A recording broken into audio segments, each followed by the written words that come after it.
আল্লাহ তাআলা কোরআনে ইব্রাহিম আলাইহিস সালামের ব্যাপারে যা নাজিল করেছেন, নবীজি কোরআন থেকে সেটা তিলাওয়াত করলেন। বলে কি নাজিল করেছে? ইব্রাহিম আলাইহিস সালাম তার গুনাহগার উম্মতের ব্যাপারে ক্ষমা চাইয়া আল্লাহ তাআলার কাছে দোয়া করে বলে, রব্বি ইন্নাহুন্না আদলালনা কাসীরাম মিনান নাস ফামান তাবিআনি ফাইন্নাহু মিন্নী ওয়া মান আসানি ফাইন্নাকা গফুরুর রহিম। ইব্রাহিম আলাইহিস সালাম তার গুনাহগার উম্মতের জন্য আল্লাহর কাছে ক্ষমা চেয়ে দোয়া করে বলে, রব, এই প্রতিমাগুলো, এই মূর্তিগুলো অধিকাংশ মানুষকে পথভ্রষ্ট বানায় ফেলছে। ফামান তাবিআনি ফাইন্নাহু মিন্নী, তবে এদের মধ্য থেকে যারা আমার আনুগত্য করেছে তারা আমার দলভুক্ত। ওয়া মান আসানি, আর যারা আমার আনুগত্য করে নাই তারা তো আমার দলভুক্ত না হলেও আমার উম্মত। তিনি কেমন যেন এই গুনাহগার উম্মতের ব্যাপারে ক্ষমা চেয়ে আল্লাহ তাআলার কাছে বলেন, ফাইন্নাকা গফুরুর রহিম, আয় আল্লাহ, আপনি তো গফুর, আপনি তো রহিম।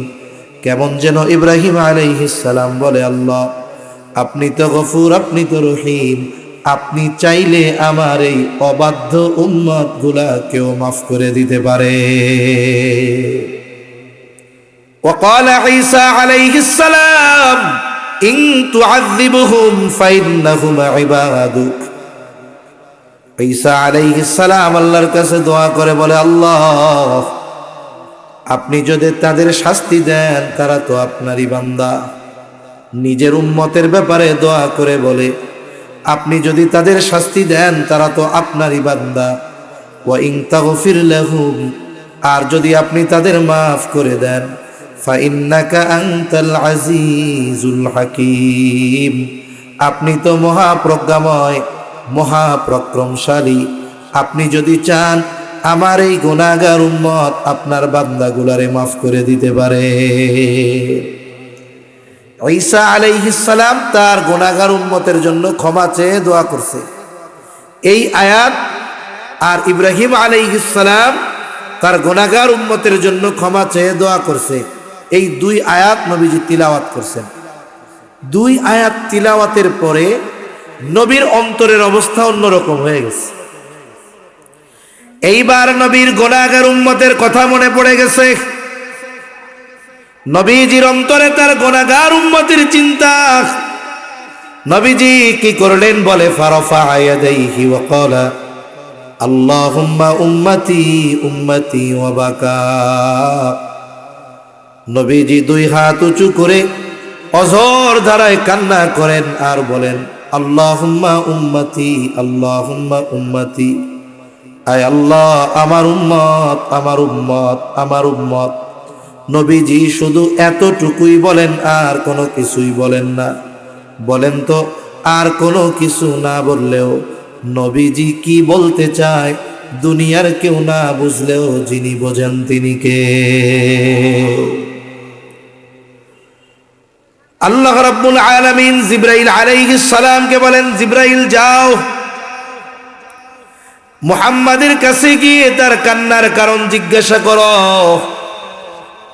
যদিও আমি তার কান্নার কারণ জানি, এরপরেও তুমি তার কাছে গিয়া জিজ্ঞাসা করো। জিবরাইল আলাইহিস সালাম নবীজির কাছে এসে জিজ্ঞাসা করে, ও মুহাম্মদ, আপনি কান্না করেন কেন? যদিও আপনার কান্নার কারণ আল্লাহ তাআলা জানে, এরপরেও আপনার কান্নার কারণ তিনি আপনার কাছে জানতে চায়। এইবার নবীজি সাল্লাল্লাহু আলাইহি ওয়াসাল্লাম তার কান্নার কারণ জিবরাইল আলাইহিস সালামের কাছে বললেন। উম্মতের মাগফিরাতের কথা, নাজাতের কথা বললেন। জিবরাইল আলাইহিস সালাম আল্লাহ তাআলার কাছে গিয়ে বলে, আল্লাহ, আপনার উম্মতের কান্নার, আপনার নবীর কান্নার কারণ হলো তার উম্মতের জন্য ক্ষমা। আল্লাহ তাআলা বলেন, জিবরাইল যাও, আমার মুহাম্মদকে গিয়ে জানায় দাও আমি অচিরেই তাকে তার উম্মতের ব্যাপারে সন্তুষ্ট করব, আমি তাকে তার উম্মতের ব্যাপারে অসন্তুষ্ট করব না। ওয়ালা ইন সাআলতাহুম মান খালাকাস সামাওয়াতি ওয়াল আরদা লায়াকুলুন্নাল্লাহ। আল্লাহ রাব্বুল আলামিন বলেন, হাবিব আপনি যদি মক্কার মুশরিকদেরকে জিজ্ঞাসা করেন, তাদের কাছে যদি জানতে চান, মান খালাকাস সামাওয়াতি ওয়াল আরদ, আসমান এবং জমিনের স্রষ্টা কে, আল্লাহ তাআলা জানায় দেন আপনার প্রশ্নের জবাবে তারা কি বলবে। আল্লাহ তাআলা বলেন, এই প্রশ্নের জবাবে তারা বলবে লা ইয়াকুলুন্নাল্লাহ, অবশ্যই অবশ্যই আসমান জমিনের স্রষ্টা হলেন আল্লাহ। এরপরে আল্লাহ তাআলা আরেক জায়গায় বলেন, ওয়ালা ইন সাআলতাহুম মান নাযালা মিনাস সামাই মাআন ফাআহইয়া বিহিল আরদ বা'দা মাউতিহা। আপনি যদি মক্কার মুশরিকদের কাছে জানতে চান, জিজ্ঞাসা করেন, মান নাযালা মিনাস সামাই মাআ, কে আসমান হতে পানি বর্ষণ করে বৃষ্টি দেয়, শুধু তাই না ফাআহইয়া বিহিল আরদা বা'দা মাউতিহা, কে ওই মৃত জমিনকে ওই পানি বর্ষণের দ্বারা পুনরুজ্জীবিত করে। তার মানে একটা জমিন শুকিয়ে ফেটে চৌচির হয়ে চাষাবাদের অনুপযুক্ত জমিনে পরিণত হয়, বলে এইটাকে বলা হয় মৃত জমিন। কিন্তু যখন ওই জমিনের উপরে বৃষ্টির পানি পড়ে, বলে জমিনটা নরম হয়ে যায়, এইবার ওই জমিনের মধ্যে ফসল উৎপাদন করা যায়।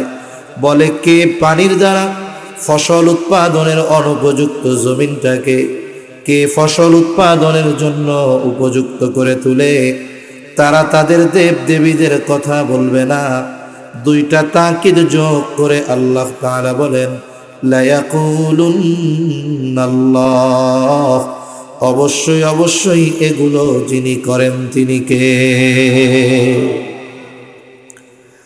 আল্লাহ রাব্বুল আলামিন এরপরে বলেন, আপনি যদি তাদের অস্তিত্বের ব্যাপারে জিজ্ঞাসা করেন, তাদেরকে কে সৃষ্টি করেছে, আপনি যদি বলেন ওয়ালা ইন সাআলতাহুম মান খালাকাহুম, আপনি যদি তাদের কাছে জানতে চান, তাদের জিজ্ঞাসা করেন মান খালাকাহুম, তাদেরকে কে সৃষ্টি করেছে, তারা নাস্তিকদের মতো বলবে না যে আমরা এমনিতেই হয়ে গেছি, প্রাকৃতিকভাবে হয়েছি। এই প্রশ্নের জবাবেও তারা বলবে অবশ্যই অবশ্যই আমাদের যিনি সৃষ্টি করেছেন তিনি কে। তাহলে আল্লাহ তাআলাকে আবু জেহেল, উতবা, সাইবা স্রষ্টা হিসাবে বিশ্বাস করত। এই বৃষ্টি দিত, ফসল উৎপাদন করত আল্লাহ, এটা বিশ্বাস করত। আসমান জমিনের স্রষ্টা আল্লাহ, এগুলোও বিশ্বাস করত। অথচ এরপরে এরা কাফের কেন?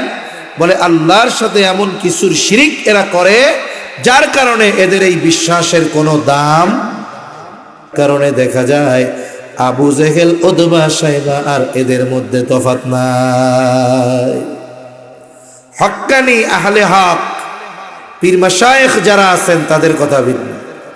কিন্তু এদেশে অনেক পীর আছে, মোবাইলে দেখি একেবারে কপাল ঠুকায় দিয়ে সেজদা করে, পীরের কাছে চায়, পীরও কিছু কয় না। এখন বলেন তো, এই কাজ যারা করতেছে, যাদের সাথে করতেছে, এরা যতই বলুক না কেন স্রষ্টা আল্লাহ, এ বিশ্বাসের কোনো দাম আছে? জোরে বলেন, দাম আছে? দাম নেই। তাহলে আল্লাহ তাআলার অস্তিত্বে বিশ্বাসী ছিল মক্কার মুশরিকেরা। শুধু তাই না, নবীজি এক হাদিসের মধ্যে বলেন আবু জেহেল আল্লাহর কাছে দোয়া করেছে, আল্লাহ তাআলাও আবু জেহেলের দোয়া কবুল করেছে।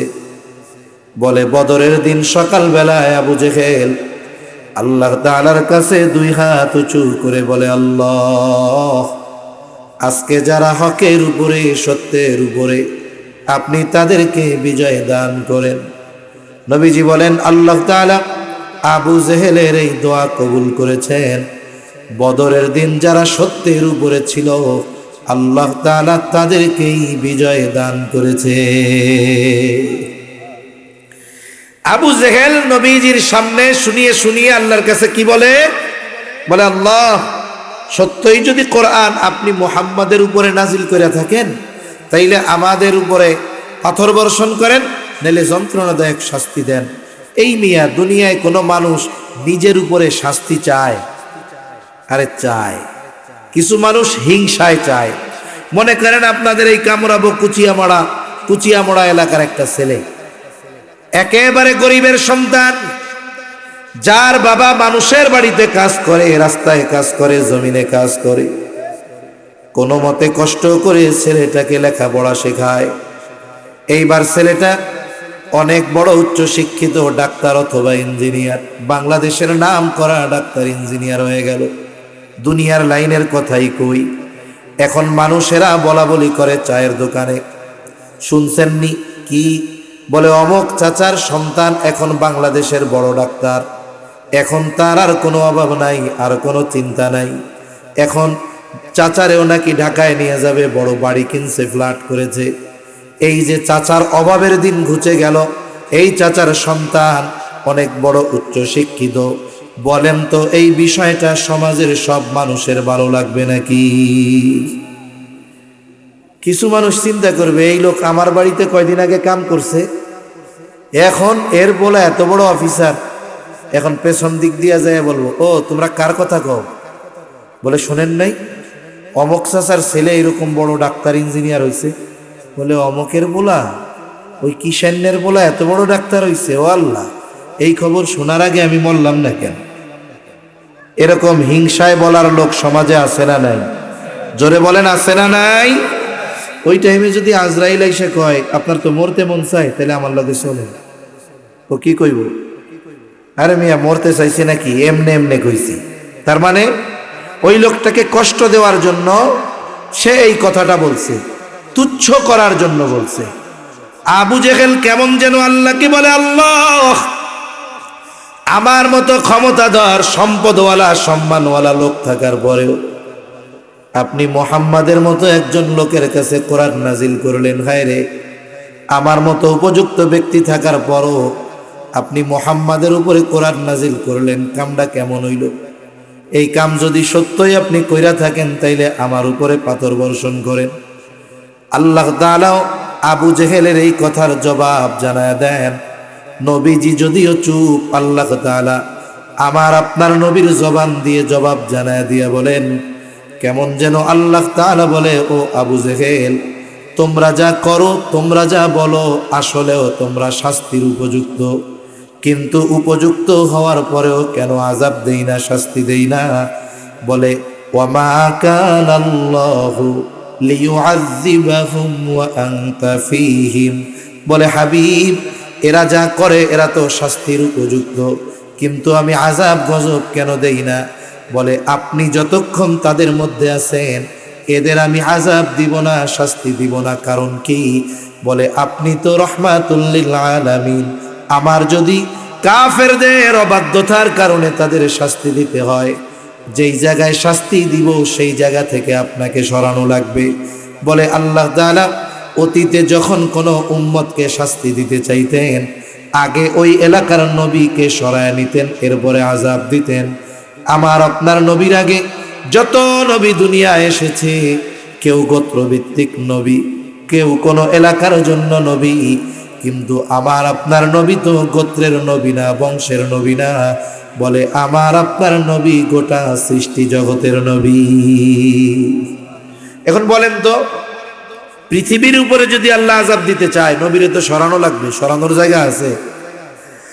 এই জন্য আল্লাহ তাআলা বলেন, হাবিব আপনি যতক্ষণ তাদের মধ্যে আছেন আপনার সম্মানার্থে আমি এদের আযাব দেই না, কিন্তু এরা আযাবের উপযুক্ত। চিন্তা করে দেখেন, নবীর কারণে কাফেররাও আযাব থেকে বেঁচে গেছে। এই নবীর উম্মত হতে পারা আমাদের জন্য বড় সৌভাগ্যের ব্যাপার। এই নবীকে আমরা ভালোবাসি, আমরা মনে করি যে আমরাই শুধু নবীকে ভালোবাসি। বিষয়টা এমন নয়। আল্লাহর কসম, আমরা নবীকে যত ভালোবাসি তার চাইতে অনেক বেশি নবী আমাদের ভালোবাসে। নবীজি আমাদের ভালোবাসে। কত ভালোবাসে? আব্দুল্লাহ ইবনে আমর ইবনুল আস রাদিয়াল্লাহু তাআলা আনহু থেকে বর্ণিত হাদিস। সাহাবা ইকরাম নবীজির সামনে বসা, হঠাৎ করে নবীজি কোরআন থেকে তিলাওয়াত করলেন। আন্নান নবী সাল্লাল্লাহু আলাইহি ওয়াসাল্লাম তাআলা মা কাওলাল্লাহি আযজা ওয়া জাল্লা ফি ইব্রাহিম আলাইহিস সালাম। আল্লাহ তাআলা কোরআনে ইব্রাহিম আলাইহিস সালামের ব্যাপারে যা নাজিল করেছেন, নবীজি কোরআন থেকে সেটা তিলাওয়াত করলেন। বলে কি নাজিল করেছে? ইব্রাহিম আলাইহিস সালাম তার গুনাহগার উম্মতের ব্যাপারে ক্ষমা চাইয়া আল্লাহ তাআলার কাছে দোয়া করে বলে, রব্বি ইন্নাহুন্না আদলালনা কাসীরাম মিনান নাস ফামান তাবিআনি ফাইন্নাহু মিন্নি ওয়া মান আসানি ফাইন্নাকা গফুরুর রহিম। ইব্রাহিম আলাইহিস সালাম তার গুনাহগার উম্মতের জন্য আল্লাহর কাছে ক্ষমা চেয়ে দোয়া করে বলে, রব, এই প্রতিমাগুলো, এই মূর্তিগুলো অধিকাংশ মানুষকে পথভ্রষ্ট বানায় ফেলছে। ফামান তাবিআনি ফাইন্নাহু মিন্নি, তবে এদের মধ্য থেকে যারা আমার আনুগত্য করেছে তারা আমার দলভুক্ত। ওয়া মান আসানি, আর যারা আমার আনুগত্য করে নাই তারা তো আমার দলভুক্ত না হলেও আমার উম্মত। তিনি কেমন যেন এই গুনাহগার উম্মতের ব্যাপারে ক্ষমা চেয়ে আল্লাহ তাআলার কাছে বলেন, ফাইন্নাকা গফুরুর রহিম, আয় আল্লাহ আপনি তো গফুর, আপনি তো রহিম। কেমন যেন ইব্রাহিম আলাইহিস সালাম বলে, আল্লাহ আপনি তো গফুর, আপনি তো রহিম, আপনি চাইলে আমার এই অবাধ্য উম্মত গুলাকেও মাফ করে দিতে পারে। ইব্রাহিম আলাইহিস সালাম তার গুনাহগার উম্মতের ব্যাপারে ক্ষমা চেয়ে দোয়া করে কার কাছে? জোরে বলেন না, কার কাছে? আপনাদের ঘুম আসতেছে নাকি? তাকবীর দেন, নারায়ে তাকবীর। জবাব টবাব দিলে একটু ভালো লাগবে, নাকি কষ্ট হইতেছে? তাহলে নবীজি এই আয়াত তিলাওয়াত করছেন।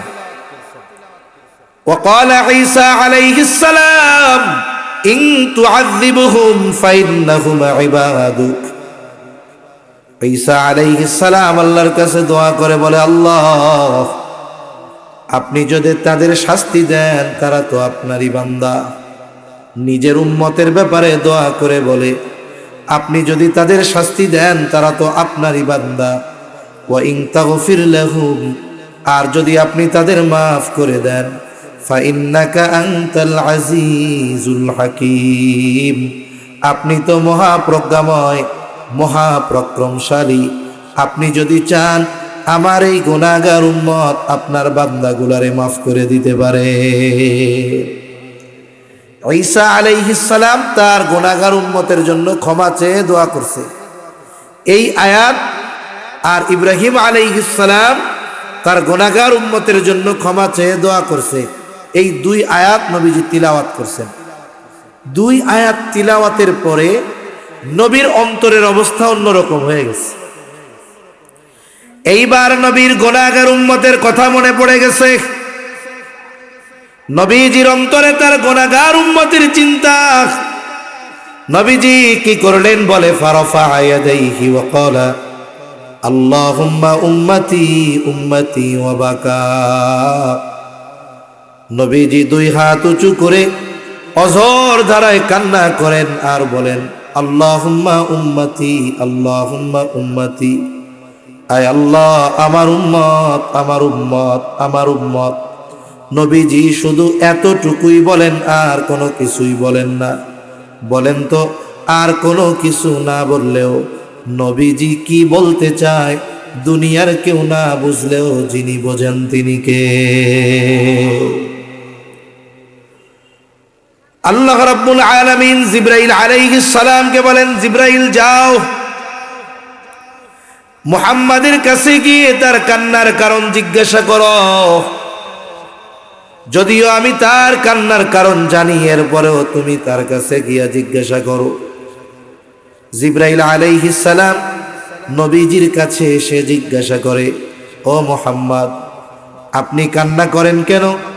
যদিও আপনার কান্নার কারণ আল্লাহ তাআলা জানে, এরপরেও আপনার কান্নার কারণ তিনি আপনার কাছে জানতে চায়। এইবার নবীজি সাল্লাল্লাহু আলাইহি ওয়াসাল্লাম তার কান্নার কারণ জিবরাইল আলাইহিস সালামের কাছে বললেন, উম্মতের মাগফিরাতের কথা, নাজাতের কথা বললেন। জিবরাইল আলাইহিস সালাম আল্লাহ তাআলার কাছে গিয়ে বলে, আল্লাহ, আপনার উম্মতের কান্নার, আপনার নবীর কান্নার কারণ হলো তার উম্মতের জন্য ক্ষমা। আল্লাহ তাআলা বলেন, জিবরাইল যাও, আমার মুহাম্মদকে গিয়ে জানায় দাও, আমি অচিরেই তাকে তার উম্মতের ব্যাপারে সন্তুষ্ট করব, আমি তাকে তার উম্মতের ব্যাপারে অসন্তুষ্ট করব না। আল্লাহ তাআলা বললেন যে আমি তাকে তার উম্মতের ব্যাপারে সন্তুষ্ট করব। সূরা দুহার মধ্যে আল্লাহ তাআলা বলেন, ওয়ালা সাউফা ইউতিকা রাব্বুকা ফাতারদা, যে আপনার রব আপনাকে অচিরেই এমন কিছু দিবেন আপনি খুশি হয়ে যাবেন। আর হাদিসে কি আসছে? আল্লাহ বলেন অচিরেই আল্লাহ তাআলা আপনাকে আপনার উম্মতের ব্যাপারে সন্তুষ্ট করবে, অসন্তুষ্ট করবে না। নবী এই দুই কথার জবাবে কি বলেন? নবী বলেন, আল্লাহ, আমি ততক্ষণ সন্তুষ্ট হব না যতক্ষণ না আমার সব উম্মতকে ক্ষমা করে জান্নাত না দেওয়া হবে। সুবহানাল্লাহ। উম্মতের প্রতি নবীর মায়া কত বেশি। রাসূলুল্লাহ সাল্লাল্লাহু আলাইহি ওয়াসাল্লাম শুধুমাত্র উপস্থিত উম্মতদের ভালোবাসতেন তা নয়, কিয়ামত পর্যন্ত যত উম্মত আসবে সবাইকে ভালোবাসার খবর নবীজি দিয়ে গেছেন। একদিন নবীর সাথে সাহাবায়ে কেরাম পথ চলতেছে, হঠাৎ করে নবীজি বলে, আমার ভাইদেরকে দেখতে মন চায়। সাহাবায়ে কেরাম জিজ্ঞাসা করে, ইয়া রাসূলুল্লাহ, আমরা কি আপনার ভাই নই? নবীজি বলেন, তোমরা হলো আমার সাথী সাহাবী। বলে, আপনার ভাই কারা? নবীজি বলেন, শোনো, আমি দুনিয়া থেকে চলে যাবার পর যারা আমাকে না দেখে আমার উপরে ঈমান আনবে, বলে তারাই হলো আমার ভাই। ঈমান আনলেই তার প্রতি নবীর স্পেশাল মহব্বত। শুধু তাই না, উম্মতের দ্বারা আঘাতপ্রাপ্ত হওয়ার পরেও নবীজি কখনো উম্মতের জন্য বদদুয়া করেন না। মক্কার মানুষেরা যখন ঈমান আনে না, কথা শুনে না, শৈশবে নবীজি তায়েফের বনু সাকিফ গোত্রে লালিত পালিত হয়েছিলেন। চিন্তা করলেন, আমার একেবারে শৈশবে যেখানে অতিবাহিত হয়েছে, আমি তাদের কাছে গিয়া তাওহীদ, রিসালাত, আখিরাতের দাওয়াত দেই। নবীজি চলে গেলেন তায়েফ। নবীর সাথে শুধুমাত্র হযরত যায়েদ রাদিয়াল্লাহু তাআলা। নবীজি তায়েফে গিয়ে দাওয়াত দেন, হে মানুষেরা, বলো লা ইলাহা ইল্লাল্লাহ তুফলিহু, তোমরা সফল হয়ে যাইবা। নবীজি দাওয়াত দিতেছেন। মক্কার কাফেররা ওই জায়গায় নবীর পেছনে দুষ্টু মানুষদের লেলায় দেয়, বলে এই বেটা হইল পাগল, এরে পাথর মার। এইবার দলে দলে নবীর গায়ে পাথর মারে। হযরত যায়েদ নবীর সাথে একা, ঠেকায়া পারেন না। নবীজি পাথরের আঘাতে রক্তে জর্জরিত গোটা দেহ। নবীজি পড়ে যাইতেন, আবার দাঁড়াইতেন, উঠতেন, আর বলতেন, হে মানুষেরা, বলো লা ইলাহা ইল্লাল্লাহ তুফলিহু, তোমরা সফল হয়ে যাইবা। নবীর গায়ে তারা সারাদিন পাথর নিক্ষেপ করেছে। পাথর নিক্ষেপের পরিমাণ কত কত কত। বলে নবীর গায়ে তারা পাথর নিক্ষেপ করেছে। পাথরের আঘাতে নবীজির গা জর্জরিত হয়ে রক্ত প্রবাহিত হয়েছে। দাগ কেমন ছিল? আয়েশা সিদ্দিকা রাদিয়াল্লাহু তাআলা আনহা একদিন নবীর গায়ে পাথরের আঘাতের দাগ দেখে বুঝতে পারেন নাই। বলে, ইয়া রাসূলুল্লাহ, আপনার কি কখনো বসন্ত হয়েছিল নাকি? নবী বলেন, না বসন্ত হয় নাই। বলে, তাহলে এগুলো কিসের দাগ? নবীজি বলেন, আয়েশা, আমি যখন তায়েফে দ্বীনের দাওয়াত নিয়ে গিয়েছিলাম, তায়েফের মানুষ আমাকে যে পাথর নিক্ষেপ করেছিল, এগুলো হলো তাদের নিক্ষিপ্ত পাথরের আঘাতের দাগ। একটা হলো পাথর মারলে থেতলে যাবে, আর একটা হলো যদি পাথর ধারালো হয় তাহলে থেতলাবে না, শুধু ক্ষত হবে, রক্ত বের হবে। নবীর গায়ে ক্ষত হয়ে রক্ত বের হয়েছে। বলে, কি পরিমাণ রক্ত? রক্ত বের হয়ে গায়ের জামা পোশাক ভিজে গেছে। এরপরে গা বেয়ে বেয়ে পা বেয়ে বেয়ে রক্ত জুতার মধ্যে ঢুকে গেছে। জুতার মধ্যে রক্ত শুকায়া পা জুতার সাথে আটকে গেছে। কি পরিমাণ রক্ত নবীর গা থেকে ঝরছে। মাঝে মধ্যে আমরা রক্তদান করি, ব্লাড ডোনেট করি, বড় সওয়াবের কাজ। এই যে অনেক সময় আমি দেখেছি, আমি অনেকবার পিজিতে রক্ত দিয়েছি, অন্যান্য জায়গায় দিয়েছি, দেখেছি একজনের রক্ত নিল 100 গ্রাম 150 গ্রাম, এরপরে 10 মিনিট শোয়া রাখছে, এরপরে পানি দিছে, বিস্কিট দিছে, খাইছে। এরপরেও যখন শোয়া থেকে উঠে দাঁড়ায়, হাঁটতে পারে না, কেমন যেন মাথা চক্কর দিয়ে পড়ে যায়। নবীর গা থেকে এই কথার আলোকে মনে হয় 100-150 গ্রাম নয়, বরং এর চাইতে বেশি রক্ত ঝরিয়েছে তারা। নবীজি পড়ন্ত বিকালে ক্লান্ত দেহ নিয়ে একটা খেজুর বাগানের পাশে নবীজি বিশ্রাম নিচ্ছেন। আঙ্গুর বাগানের পাশে বিশ্রামরত অবস্থায় জিবরাইল আলাইহিস সালাম চলে আসলেন। এসে বলে, ইয়া রাসূলুল্লাহ, আপনার সাথে এই কওম কেমন আচরণ করেছে আপনার মালিক দেখছে। আজকে আমি একা আসি নাই, আমার সাথে নতুন আর একজন ফেরেশতা পাঠানো হয়েছে, পাহাড়ের দায়িত্বে নিয়োজিত ফেরেশতা। নবীজি বলেন, ওই ফেরেশতা আমার কাছে আসলো, আমাকে সালাম দিয়ে বলে, এই কওম আপনার সাথে কেমন আচরণ করেছে আপনার মালিক দেখছে। আমাকে তিনি আপনার আদেশ পালনার্থে পাঠিয়েছে। আপনি যদি আমাকে নির্দেশ দেন, 2টা পাহাড় দিয়ে এদেরকে এমন ভাবে পিষে দেওয়া হবে, নিশ্চিহ্ন হয়ে যাবে, অস্তিত্বহীন হয়ে যাবে। এই জায়গায় যে একটা জনবসতি ছিল, তার কোনো অস্তিত্ব থাকবে না। আল্লাহ পাঠাইছে আমাকে আপনার আদেশ পালন করার জন্য। আপনি শুধু অর্ডার দেন, মুহূর্তের মধ্যে খালাস। নবী কি প্রতিশোধ পরায়ণ ছিলেন নাকি? নবীকে ব্যক্তিগতভাবে যদি কেউ কষ্ট দিত, ক্ষমা চাইলে নবীজি মাফ করে দিতেন। আমরা তো প্রতিশোধ পরায়ণ। বলে, 20 বছর আগে কেউ যদি আমাকে একটা কথার দ্বারাও কষ্ট দিয়ে থাকে, 20 বছর পরে যদি আমার পাওয়ার হয়, ক্ষমতা হয়, ওই 20 বছর আগের ওই কথার প্রতিশোধ নিতে আমি উন্মুখ হয়ে থাকি। মনে রাখবেন, প্রতিশোধ পরায়ণ মানুষের অন্তরে কোনোদিন শান্তি আসে না। কিন্তু যারা ক্ষমার এই মহান গুণ অর্জন করতে পারে, এদের সম্পদ না থাকতে পারে কিন্তু শান্তি দিয়ে হৃদয় ভরপুর থাকে। আল্লাহ তাআলা এই ক্ষমার গুণ আমাদের দান করেন বলি আমিন।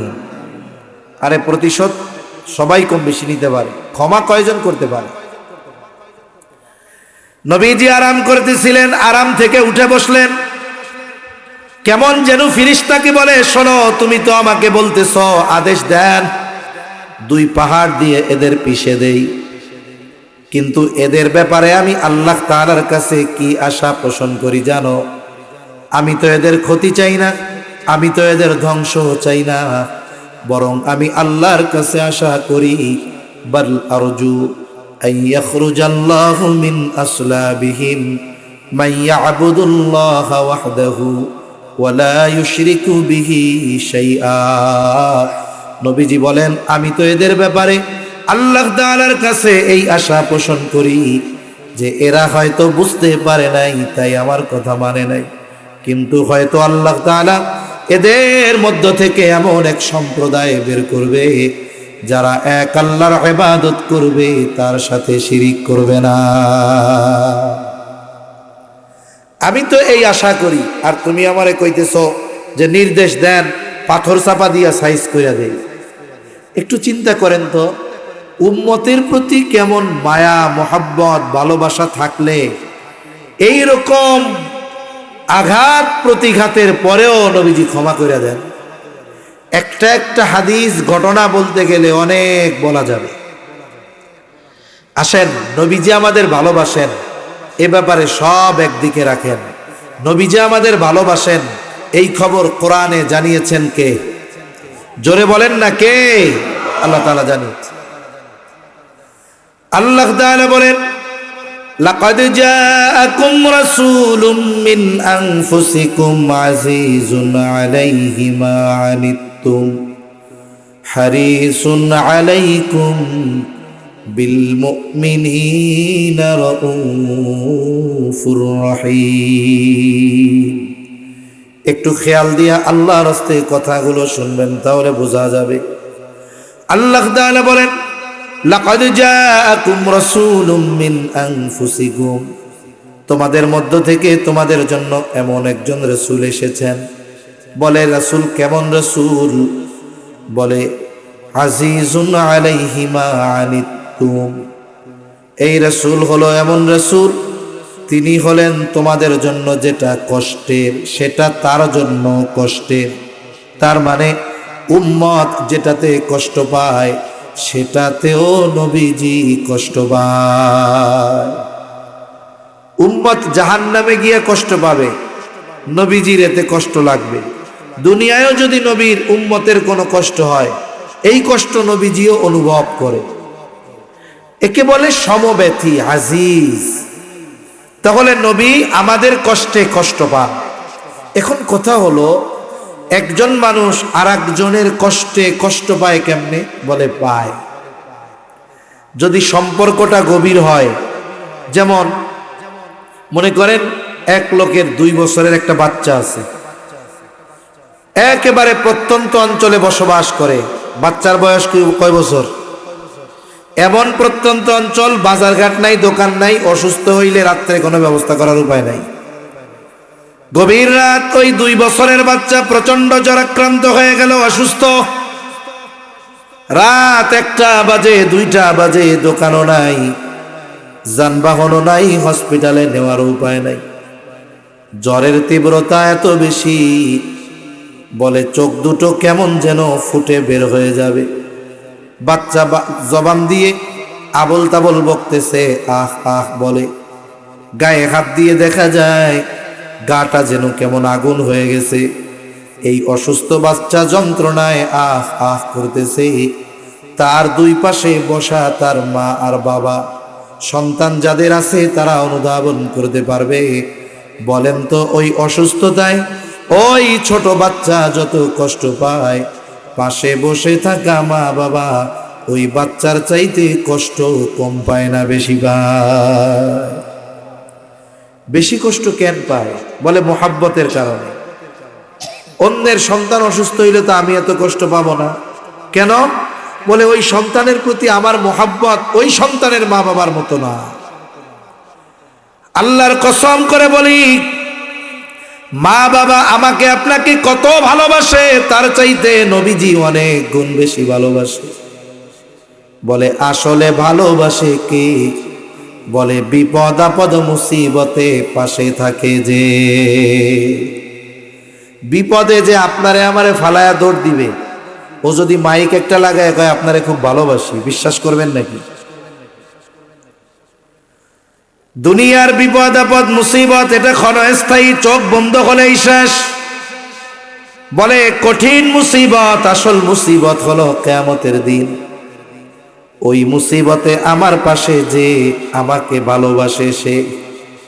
বলে কিয়ামতের ওই কঠিন মুসিবতে যুবক, তোমার বন্ধু তোমার পাশে থাকবে না, আমার বন্ধু আমার পাশে থাকবে না, মা বাবা থাকবে না, স্ত্রী সন্তান কেউ থাকবে না। আল্লাহ তাআলা বলেন, ইয়াউমা ইয়াফিরুল মারউ মিন আখিহি ওয়া উম্মিহি ওয়া আবিহি ওয়া সাহিবাতিহি ওয়া বানিহি লিকুল্লি ইমরিইম মিনহুম ইয়াউমাইযিন শা'নুন ইউগনি।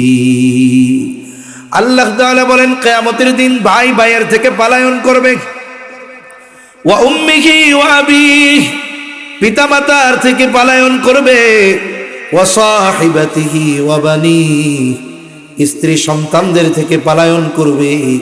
হায়রে, কত মানুষ প্রবাসে থাকে, বিদেশে থাকে, 24 ঘন্টার 18 ঘন্টা ডিউটি করে, 2 ঘন্টার মধ্যে রান্না বান্না খাওয়া দাওয়া, মাত্র 4 ঘন্টা ঘুমায়।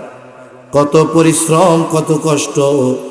এরপরেও অফিস থেকে যখন বাসায় ফিরে গভীর রাত, বাংলাদেশে গভীর রাত, ফোনটা দেয়, স্ত্রী ফোন রিসিভ করার পরে বলে, মাত্র ডিউটি থেকে আসলাম, অনেক কষ্ট করে আসলাম, আমার কলিজার টুকরা সন্তানের চেহারাটা একটু দেখাও।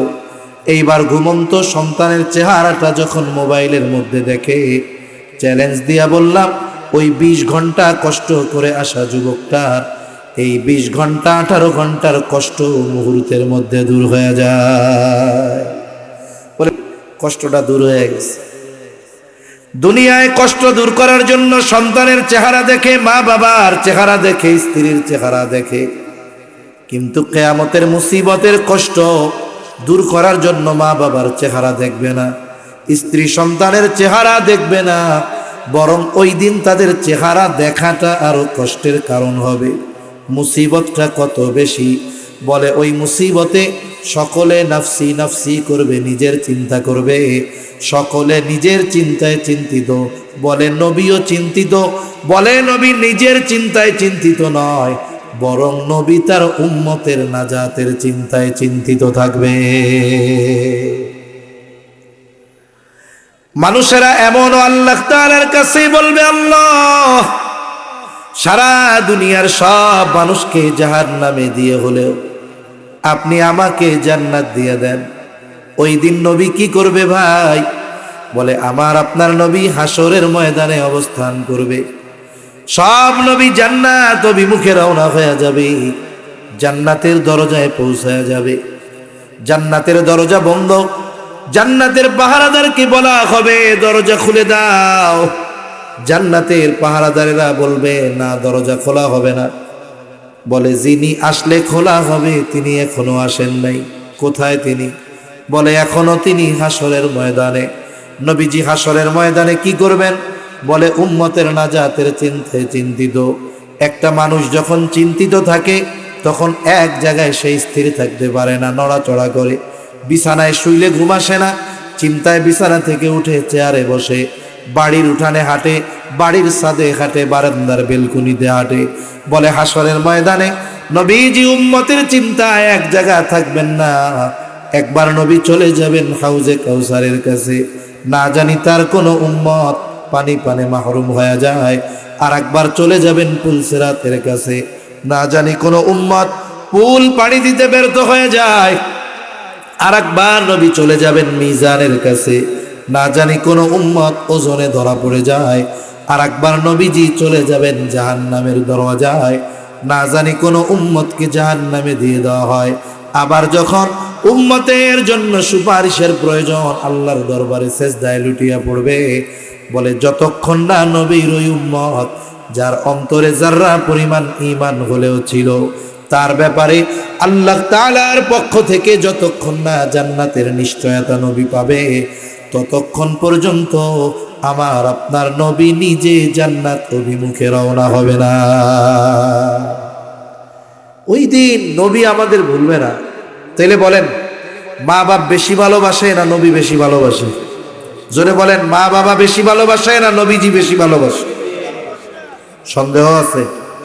এই জন্য মোহাব্বতের কারণে যেমন সন্তান অসুস্থ হইলে মা বাপ কষ্ট পায়, অনুরূপ উম্মতের প্রতি নবী মোহাব্বতের কারণে উম্মতের কষ্টে নবী কষ্ট পায়।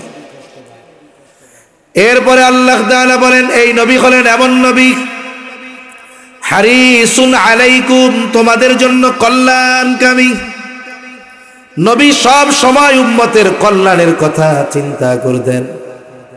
হাদিসের মধ্যে আসছে, নবীজি বলেন আল্লাহ তাআলা সব নবীকে উম্মতের ব্যাপারে একটা বিশেষ দোয়া করার অনুমতি দিয়েছে এবং ওই দোয়া কবুলের প্রতিশ্রুতি আল্লাহ তাআলা দিয়েছেন।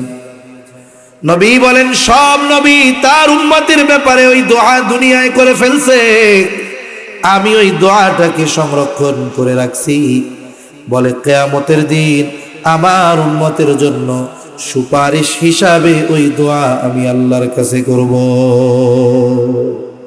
কারণ এই দোয়াটা দুনিয়ায় করার চাইতে আখিরাতে করলে আমার উম্মতের জন্য বেশি কল্যাণকর হবে। এজন্য নবী ওই দোয়া আখিরাতের জন্য জমায় রাখছেন। আচ্ছা, আপনাদের কষ্ট হইতেছে না তো? আমার কথা কইতেছি। কার কথা? নবীজির কথা বলতেছি, নবীজির আলোচনা করতেছি। যার আলোচনাকে সমুন্নত করেছেন কে? আমার মনে হচ্ছে আপনাদের এই নবীর আলোচনা শুনতে ভালো লাগতেছে না, খারাপ লাগতেছে। কিছু কিছু লোকের আচরণ এরকম মনে হইতেছে যে ভালো লাগতেছে না। হুজুর একটু কৌতুক কইতো, হুজুর একটু গরম গরম জাড়ি দিত, হাসিনারে জাহান্নামে পাঠাইতো, তাইলে খুব ভালো লাগতো। বিষয়টা হলো, আর একটা বিষয় হলো, আবার অনেকে চিন্তা করে কয়টা পর্যন্ত করবে। আমার ঘড়িতে 11:05 বাজে। ইনশাআল্লাহ আমি বয়ান 11:30টার মধ্যে শেষ করে দিব। এতে সুবিধা হইল, বেশি রাত হলে বেনামাজিদের চাইতে নামাজির চিন্তা বেশি। আবার অচেনা গন্তব্য কাছে হইলেও দূরে মনে হয়। সময়ের যদি একটা সীমাবদ্ধতা থাকে তাহলে মেন্টালিটি একটা প্রিপারেশন থাকে যে আলোচনা এই পর্যন্ত হবে, এখন আমি একটা প্রস্তুতি নিয়ে বসতে পারি, এতটুকু। সেজন্য আগের থেকে আমি আমার সময়টা জানাই দিলাম আর কি আপনাদের। এখন আপনারা মেন্টালিটি প্রস্তুতি নিতে পারেন যে এর বেশি ইনশাআল্লাহ আল্লাহ চাইলে যাবে না ইনশাআল্লাহ। তাহলে নবীজি উম্মতের ব্যথায় ব্যথিত হন, সাথে সাথে নবীজি উম্মতের জন্য কল্যাণকামী। এটা সব উম্মতের জন্য, সে হোক কাফের হোক সে মুমিন। কারণ নবীজির নবুয়তির পরে কিয়ামত পর্যন্ত যত মানুষ আসবে, মুমিন হোক আর কাফের হোক, সব নবীজির উম্মত, ঠিক কিনা?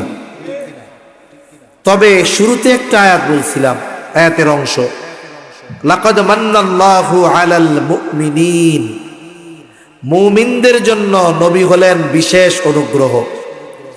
এই জন্য মুমিনদের প্রতি নবীজির ভালোবাসাটাও একটু স্পেশাল। এ ভালোবাসা কত? আল্লাহ তাআলা বলেন, বিল মুমিনিনা রাউফুর রহিম। আল্লাহ তাআলা বলেন এই নবী হলেন এমন নবী যিনি তার মুমিন উম্মতদের জন্য রাউফুর রহিম। রাউফ হলো আল্লাহ তাআলার একটা গুণবাচক নাম, রহিম আল্লাহ তাআলার গুণবাচক নাম। অর্থ হলো অতি সদয়, পরম দয়ালু। কে জোরে বলেন? দুনিয়ার কোনো মানুষ রাউফুর রহিম হতে পারে না, দুনিয়ার কোনো মানুষ রাউফুর রহিম হতে পারে না। বলে আল্লাহ তাআলার যত গুণ আছে এগুলোর একমাত্র অধিকারী আল্লাহ। কিন্তু অনেক সময় বাংলাদেশের মধ্যে অনেক পীরের নামের আগে লকবে আমরা দেখেছি এমন এমন শব্দ ব্যবহার করে যেই শব্দের একমাত্র হকদার হলেন আল্লাহ। এখন মনে করেন কথার কথা, কেউ যদি কয় আমার পীর হইল রাউফুর রহিম, তার মানে ও আল্লাহর সিফাত পীরের সাথে লাগায়া দিল। এখন এই কথা যদিও বিশ্বাস করে ও বেঈমান, কোনো সন্দেহ আছে? এজন্য মনে রাখবেন, অনেক নামাজি মানুষ না জানার কারণে শিরিক করতেছে, বেঈমান। অনেক মানুষ বিশ্বাসগত কারণে বেঈমান হয়ে বসে আছে। এ মানুষগুলো বোঝে না, বুঝাইতে চাইলেও অনেক সময় মনে করে এই হুজুররা আমাকে দুশ্মন, এরা খারাপ লোক, ভালো মানুষ না। তাহলে রাউফুর রহিম একমাত্র কে? দুনিয়ার কোন সৃষ্টি রাউফুর রহিম হতে পারে না। তবে আল্লাহ যদি কাউকে তার কোনো গুণবাচক শব্দ দিয়ে সম্বোধন করেন তাতে কোনো অসুবিধা নাই। এখন নবী তার মুমিন উম্মতদের কত ভালোবাসেন এটা বোঝাতে গিয়ে আল্লাহ তাআলা তার গুণবাচক শব্দ, এই শব্দ দুটি নবীজির শানে ব্যবহার করেছেন। সুবহানাল্লাহ বলেন। কেমন যেন আল্লাহ তাআলা বলেন এই নবী হলেন এমন নবী যিনি তার মুমিন উম্মতদের জন্য রাউফুর রহিম, অতি সদয়, পরম দয়ালু। একটু যদি কথাটা দিল দিয়া বুঝতে পারেন তাহলে অনুধাবন করতে পারবেন যে আমার আপনার নবী আমাকে আপনাকে কত ভালোবাসে। আল্লাহ কি বলে? বলে এই নবী তার মুমিন উম্মতদের জন্য অতি সদয় পরম দয়ালু। যেই নবী আমাদের এত ভালোবাসে সেই নবীকে ভালোবাসার দরকার আছে না নাই? নবীরে ভালোবাসতে রাজি আছি আমরা?